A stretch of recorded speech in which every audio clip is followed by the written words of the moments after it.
સરલાબેન, તમારો સવાલ છે કે જે સાધુ સાધ્વીના એક્સિડન્ટ થાય છે અને એક્સિડન્ટમાં એ લોકોનું મોત થાય છે, તો એમના ભાવ સુધરે કે બગડે? બેન, એક્સિડન્ટ સાથે કોઈ ભાવ સુધારવાના કે બગાડવાના કોઈ લેવા દેવા નથી. ભાવ તો એમને એ જ મળશે કે જે એમને કદાચ પહેલાં એમનું આયુષ્ય બાંધી લીધું છે. લાઈફમાં 8 વખત એવો ટાઈમ આવે કે જ્યારે તમે પરભવનું આયુષ્ય બાંધો છો. તમારા લાઈફનો જેટલો ટાઈમ હોય, જેટલા વર્ષ હોય, એના 3 ભાગ કરો તો 2 ભાગ છોડીને ત્રીજા ભાગે આયુષ્ય બંધાય. દાખલા તરીકે 9 વર્ષનું આયુષ્ય છે તો એના 3, 3, 3 એમ 3 ભાગ થાય તો 2 ભાગ છોડી દો, એટલે કે 6 વર્ષ પછી આયુષ્યનો બંધ થાય પહેલી વખત. એ પછી 3 વર્ષ બચ્યા છે, પહેલી વખત નથી થયો બંધ, તો બાકીના 3 વર્ષના 3 ભાગ કરો એટલે 1, 1, 1 થયું. એમાંથી 2 ભાગ છોડી દો એટલે 2 વર્ષ બીજા, 6 વર્ષ થઈ ગયા છે. બીજા 2 વર્ષ પ્લસ કરો એટલે 8મા વર્ષે બીજી વાર આયુષ્યનો બંધ પડે. એકવાર એ બંધ પડી ગયો પછી એ જ ભાવમાં જવાનું હોય. પછી ક્યારે પણ કેવી રીતના ક્યાંય પણ મોત થાય, ભાવ તો એ જ મળે જે બંધ પડી ગયો છે.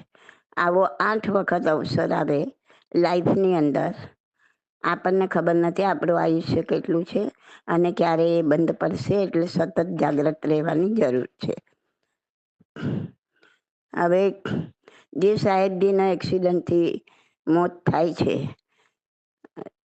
તો એમનો જો આવી રીતના બંધ પડી ગયો હોય, એક વખત બંધ પડી ગયો એટલે પતી ગયું. પછી આ પ્રોસેસ બંધ થઈ જાય.